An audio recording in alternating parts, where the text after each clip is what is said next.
Mungkinkah Ahok ataupun Basuki Cahayapurnama terlibat dalam mega korupsi yang sampai merugikan negara hingga 1,5 kuadriliun ini ataupun 1.500 triliun ini, dikarenakan disinyalir Ahok mengetahui kebusukan apa yang terjadi dalam Pertamina ketika dia masih menjabat sebagai komisaris utama di Pertamina itu. Kemudian lalu dia membiarkan itu semua dan baru keluar sekarang. Dan apakah mungkin Ahok ini terlibat dalam mega korupsi ini? Karena yang dikhawatirkan ataupun yang dipertanyakan oleh masyarakat ini juga sama halnya ditanyakan oleh Hotman Paris kepada kepada Ahok. Kenapa Ahok melakukan pembiaran? Sekarang Ahok teriak-teriak akan membongkar kasus Pertamina. Dia mau sebagai saksi di kejaksaan. Pertanyaannya, berarti dia punya bahan yang sangat banyak untuk dibongkar. Ya kenapa dulu dia tidak bongkar? Saya ingat persis waktu dia mundur sebagai komisaris utama Pertamina, saya ada chat dengan Menteri BUMN di mana beliau menginformasikan pengunduran diri dari Ahok belum disahkan oleh RUPS karena menunggu RUPS Pertamina yang mensahkan bonus Ahok sebagai komisaris utama yang miliaran rupiah. Nah, jadi Hotman Paris sampai sekarang itu ya apa yang dia sampaikan menuai pro kontra juga. Kalau yang pro oposisi ya bilang kalau Hotman itu bagian daripada ternak Mulyono ataupun bagian daripada rezim Prabowo. Wah, pokoknya macam-macam begitu loh. Nah, coba sekarang kita ambil dulu dari sudut pandangnya Hotman. Kalau kita ambil dari sudut pandangnya Hotman itu mempertanyakan sebenarnya Ahok ini terlibat apa enggak. Nah, kemudian saya coba cross check kan pernyataan dari Ahok itu seperti apa. Nah, mungkin ada yang nganggap saya itu macan ompong di Pertamina karena nggak jadi dirut. Tapi kalian tunggu, waktu akan berputar. Semua catatannya akan saya pegang. Satu hari ganti rezim, penjarain kalian semua. Kalau saya perhatikan, Ahok itu sampai sekarang itu keluar lah ya, sampai gebrak-gebrak meja itu ketika diwawancara wartawan. Saya siap dipanggil nanti oleh Kejaksaan Agung di pengadilan, akan saya bongkar semua gitu loh kan. Saya punya semua rekamannya, saya punya data-datanya tentang korupsi-korupsi ini kan begitu. Tetapi kenapa baru sekarang begitu loh? Kenapa nggak dari dulu waktu dia ketika memegang jabatan?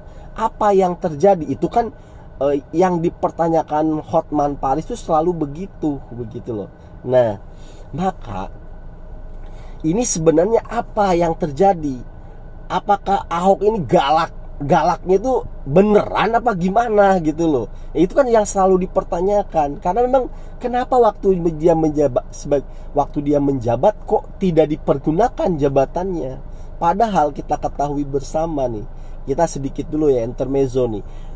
Gajinya itu Ahok setiap bulan 178 juta. Itu baru gaji pokok. Belum ada lagi kayak uang kesehatan, uang dinas dan lain sebagainya. Itu sebagai komisaris utama.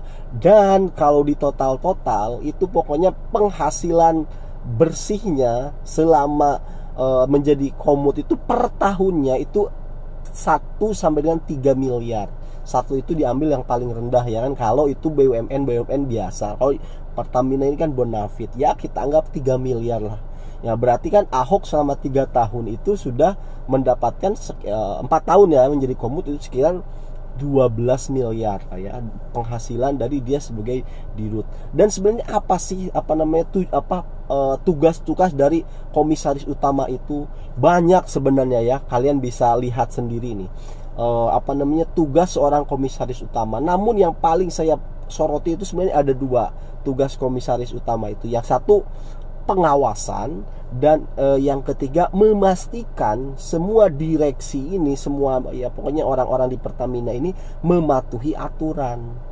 Nah itu kalau kita ambil dari 2 poin aja nih sebagai tugas komisaris utama, seharusnya ketika melakukan pengawasan memang tidak punya wewenang memecat, ya kan begitu, sebagai komisaris utama nih. Tetapi apa salahnya dia speak up, dia ngomong ke media, ini loh di dalam gua udah coba memperbaiki tapi kok pada ngeyel. Ini gua kecurigaan gua ini ada tindakan korupsi, penyelewengan di dalam. Kan bisa dengan menggunakan bahasa itu, begitu loh. Minta tolong ke media. Apapun lah caranya mah gampang. Kemudian tugas yang kedua itu memastikan kepatuhan, begitu. Seorang orang itu supaya patuh. Bagaimana? Ya sebenarnya kalau orang pengen patuh, misalkan ditegur secara lisan nggak bisa, tegur secara tulisan nggak bisa, bawa media pokoknya. Orang kalau udah kena media nih, udah kena shoot media, udahlah pada takut pasti gitu loh. Nah kenapa Ahok tidak lakukan itu di waktu masa menjabat? Kan begitu, ya kan? Dia itu kan tugasnya dia, tupoksinya dia tuh yang memang di situ begitu loh. Ya wajar aja kalau Hotman, ya kan, mempertanyakan kenapa Ahok bisa begitu. Kenapa baru keluar-keluarnya sekarang? Nah itu kita dari sudut pandangnya si Hotman. Nah kita sekarang ambil daripada sudut pandangnya Ahok. Otomatis kalau dari sudut pandang Ahok kan kena. Misalkan saya lah menjadi Ahok, kenapa saya baru keluar-keluar sekarang? Kenapa saya tidak keluar-keluar ke media ketika saya menjabat Komut? Begitu loh. Apakah saya panik? Ya kan, karena ini sudah kebongkar dan kebetulan komisaris utama saya panik, maka saya playing victim. Apakah begitu? Kan begitu. Maka kalau kita ambil dari sudut pandang Ahok dan kita masukkan sedikit lah ya analisis, kemungkinan besar apa yang menyebabkan Ahok itu tidak berani waktu itu keluar-keluar, ya kan? Ya paling nggak ke media lah, bocorin dikit-dikit. Itu kan media nanti dengan sendirinya akan membuat satu berita kan begitu. Bahkan bisa aja dilebih-lebihkan begitu loh. Ya enggak, bocorin dikit-dikit tentang korupsi-korupsi di Pertamina ini kan. Sebelum telat, ya kan? Bayangkan aja itu per tahun 193 triliun. Ya, 4 tahun Ahok menjabat itu. Kalau dari awal misalkan ya dibocorin dikit-dikit, mungkin ini tercegah nih, nggak sampai 193 triliun kali 4 begitu loh. Kan ini bisa aja tercegah. Maka kemungkinan besarnya, nah ini juga nih Ahok ini dalam statement-statementnya bilang ya, kalau bahasa anunya sih bahasa apa ya, bahasa kasarnya lah, temen gua nih kenapa nggak angkat gua jadi dirut? Kalau gua jadi dirut gua lebih powerful gitu. Temen gua tuh siapa? Jokowi. Karena waktu itu Jokowi masih jadi presiden. Maka yang membuat Ahok waktu itu tidak keluar-keluar, tentu ada yang mencengkram di atasnya. Nah pertanyaannya, siapa ini yang mencengkram? Waktu itu presidennya Jokowi, ya kan? Tetapi kalau Jokowi yang mencengkram, Jokowi yang mengendalikan, karena misalkan Ahok tahu ini tahu itu, bukankah nih yang merekrut Ahok menjadi Komut itu Jokowi? Padahal di waktu itu nih, itu pertentangan banget. Satu, Ahok itu baru keluar dari penjara loh, ya kan? Ibaratnya kayak Jokowi langsung dia baru keluar dari penjara, mantan narapidana lah ibaratnya begitu loh.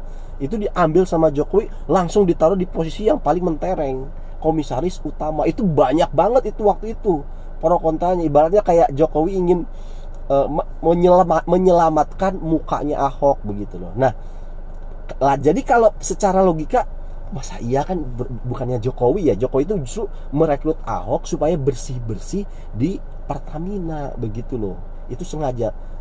Masa iya malah Jokowi yang mengendalikan untuk menutupi mega korupsi ini? Nah, maka kecurigaan besarnya adalah siapa? Berarti ada yang merekrut, ada yang mengendalikan Ahok, di atasnya Jokowi. Siapa dia? Awan Mega begitu. Karena kita tahu sendiri, kita kemarin punya presiden, ya kan, tidak pure presiden gitu loh. Masih ada lagi atasannya yang ngatur ini, yang ngatur itu, nggak boleh ini, nggak boleh itu gitu loh. Bahkan bilang petugas partai gitu.